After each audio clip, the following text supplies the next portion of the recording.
Welcome friends. A B academy में आप सभी का फिर से एक बार स्वागत करते हैं दोस्तों। आज हम एनालिसिस करने वाले हैं एडवांस अकाउंटिंग के बारे में। सो फ्रेंड्स, एक शॉर्ट समराइज होगा आप सबके लिए। तो फ्रेंड्स, क्वेश्चन वन से हम स्टार्ट करते हैं। क्वेश्चन वन अकाउंटिंग स्टैंडर्ड का रहता है, बेसिकली आप सबको पता है। क्वेश्चन वन की बात करेंगे तो क्वेश्चन वन में क्या कहा गया है? As per provision AS4, you are required to state with reason whether the following transition are adjusting event or non-adjusting event for year ended 31st March 2021 in the books of NV Limited. A company were approved by Board of Directors as 10/7/2021. So friends, कुछ events हैं जो adjusting and non adjusting event हमें बताना है कि company में ऐसा कुछ हो गया तो आप उस सिचुएशन में क्या करेंगे, वो इवेंटिंग एडजस्ट होगा या नॉन एडजस्टेड होगा।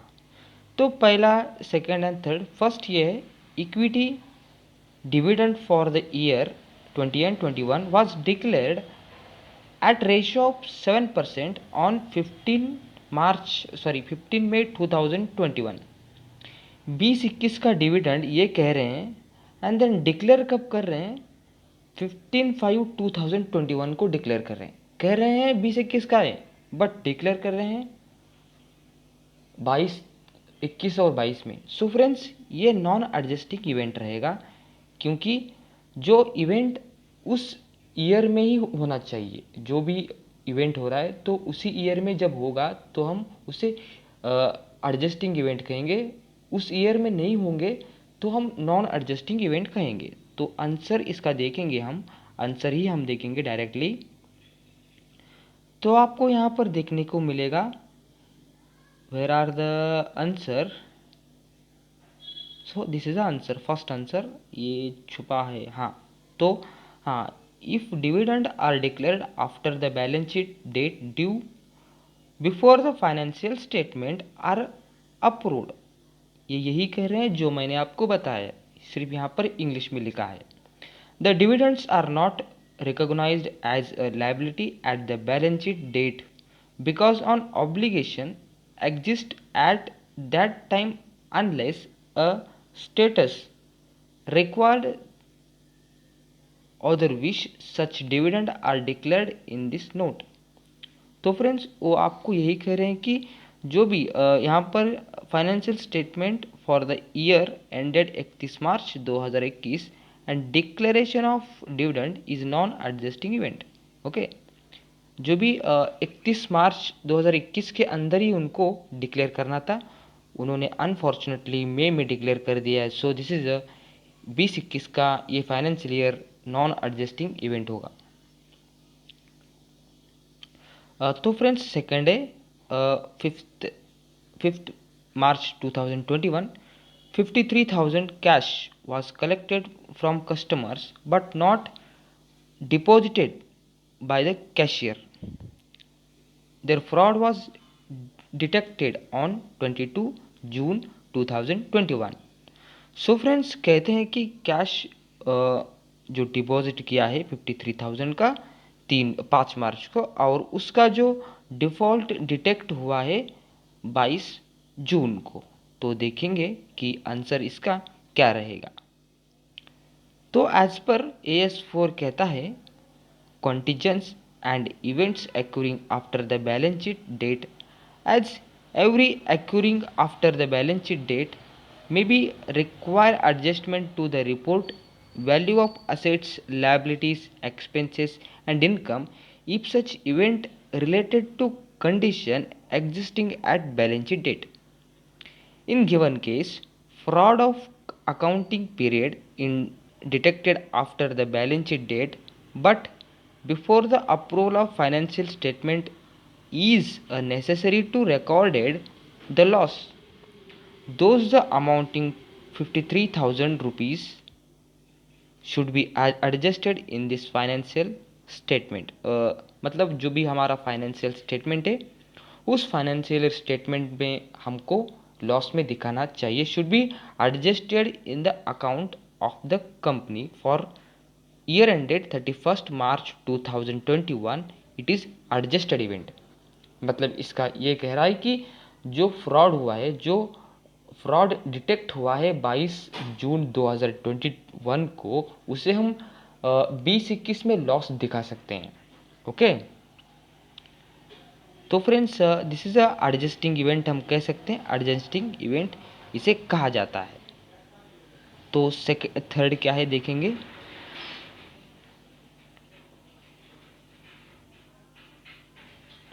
तो देखिए फ्रेंड्स, थर्ड क्या है,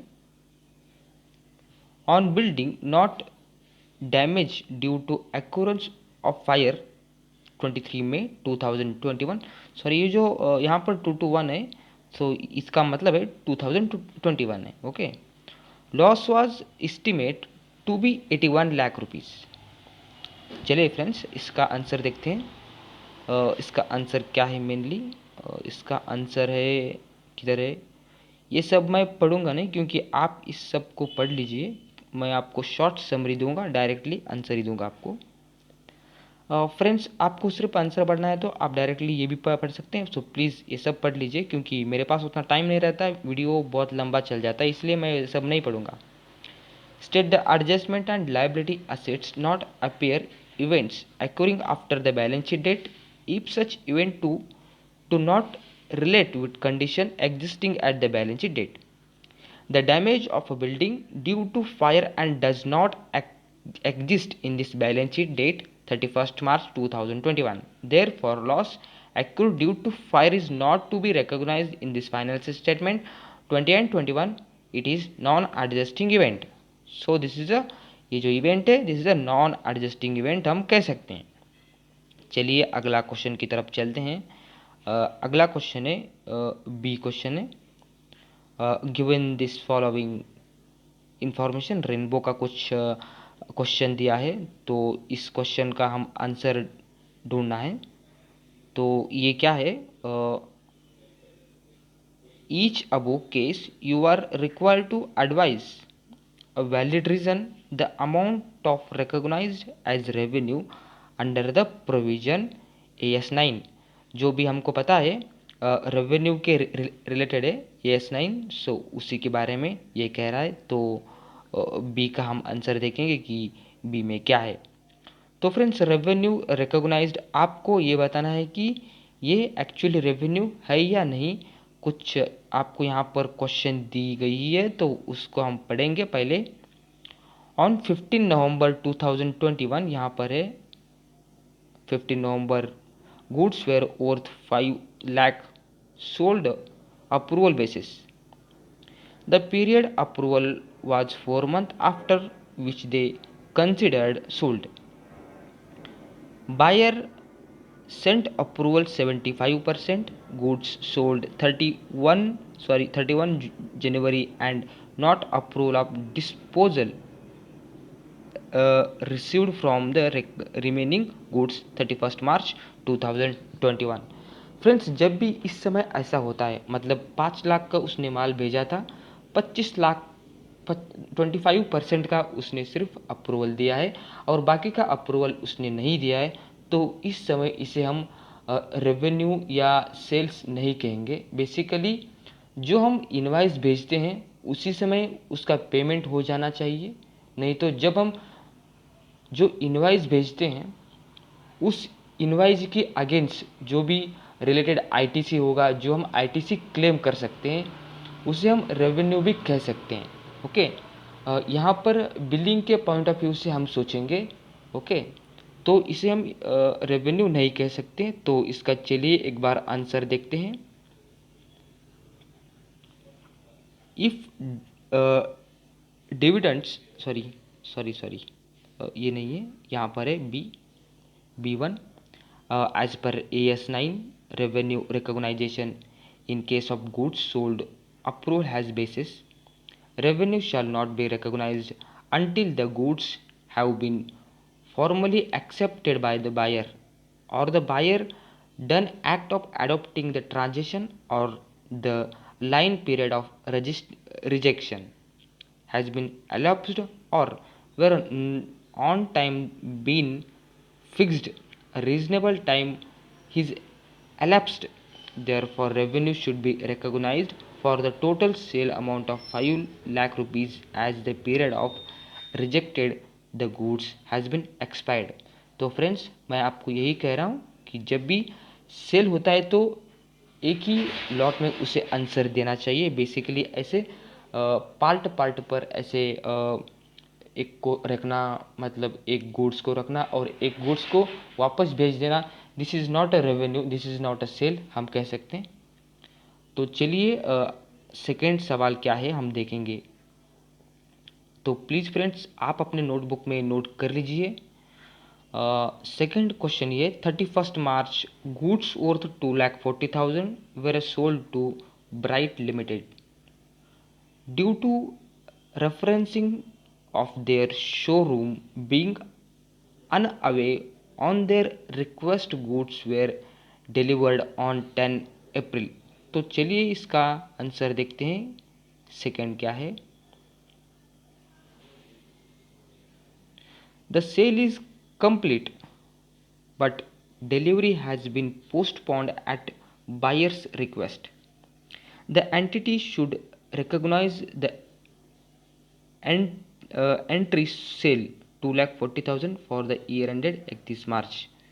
तो इसे हम सेल कह सकते हैं, मतलब ये सेल ही है, क्योंकि बायर्स के जो भी बायर्स के एडवाइस के जब भी बायर कहता है कि मैं इसे पोस्टपोन करूँगा इस सेल को, तो उसे पोस्टपोन करना चाहिए और इसे हम सेल कह सकते हैं।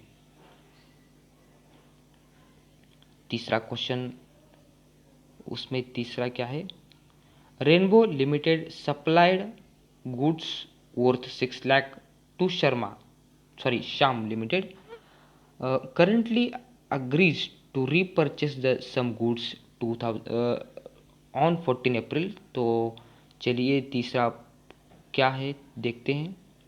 Sales repurchase agreement example, whether a seller uh, currently agreed to repurchase the same goods at later done such transactions that are substance of financing agreement, the resulting cash flow is not a revenue, okay, is defined and should not be recognized as revenue, hence no revenue to be recognized in this given case।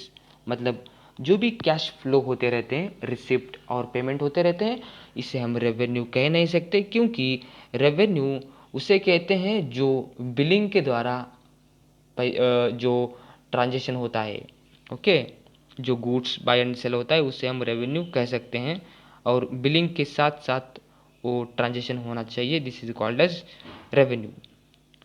तो हम चौथे की तरफ बढ़ते हैं कि चौथा क्या है।